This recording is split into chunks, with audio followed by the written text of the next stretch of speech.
আমাদের দাবি হচ্ছে আমরা যে গৃহকর্মী, কারণ আমাদেরকে গৃহকর্তারা যেরকম বলে বুয়া, যে বুয়া এখানে আসো ওইখানে আসো, এই কাজ করো ওই কাজ করো, আমাদের যেন বুয়া না বলতে পারে। আমাদের একটা সঠিক নাম আছে, যেরকম আমার নাম খাদিজা। একটা কাজের জন্য বলতে পারবো যে খাদিজা তুমি এই কাজটা করো, হয়তো এক কাজের কথা কয়ে 5টা কাজ করায়, কারণ আমাদের 5টা কাজের সময় আমাদের ব্যর্থ হয়। এক বাসার কাজ শেষ করে আমাদের আরেকটা বাসা যাইতে হয়, কিন্তু সময়ের সময় বলে আমাদেরকে ফুটাফাটা করে দাও, একটা তরকারি কাটা দাও, তো আমাদের তো ওই সময়টা লাগে না। ওই কথাটা বলতে গেলে গৃহকর্তারা বলে যে কাজের জন্য এনেছি, কাজ ছাড়া তোমাদেরকে টাকা দেব না।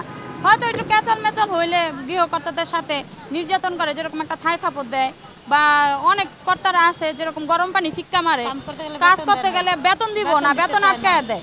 তো যদি বলি যে দেশে আইন কারণ আছে, দেশে আইন কারণ আছে, বা আমরা পুলিশের কাছে যাবো, বা আমরা আপনাদের নামে মানে কমপ্লেন জানাবো, তখন বলে যে যাও যাও দেখা যাইব কোন বাপরে নিয়ে আসো।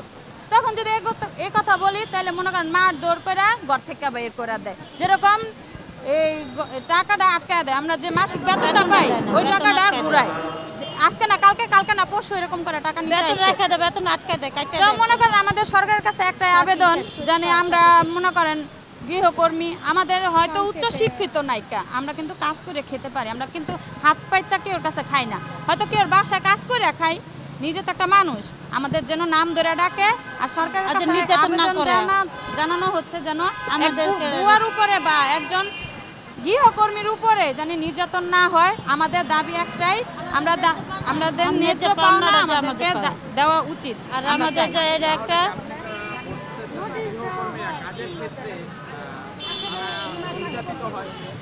হ্যাঁ অনেক নির্যাতিত হয়, যেমন বসুন্ধরা কল্পনায় এই যে কিছুদিন আগে এক গৃহকর্তা মেয়েরে সামনে 4টা দাঁত ফালাই দিছে, সেটা ওই যে আমাদের মানববন্ধন হয়েছিল শহীদ মিনারে, সে চিকিৎসা পাইছিল কি ঢাকা মেডিকেলে, তখন আমরা ওখানে ছিলাম, আমরা মানববন্ধন করছিলাম।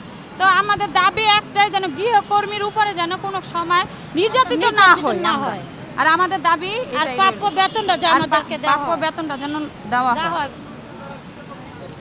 আচ্ছা, এটা বলতেছি আরেকজন আমি লীগ থাকতে আমরা এই 4 বছর যাবত এই ইটারই আমরা সংগ্রাম করতে এসেছি। আমরা যে গৃহকর্মী,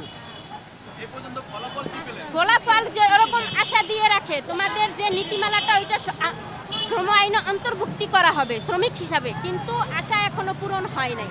এজন্য আমাদের সংগ্রাম চলছে এবং চলবে।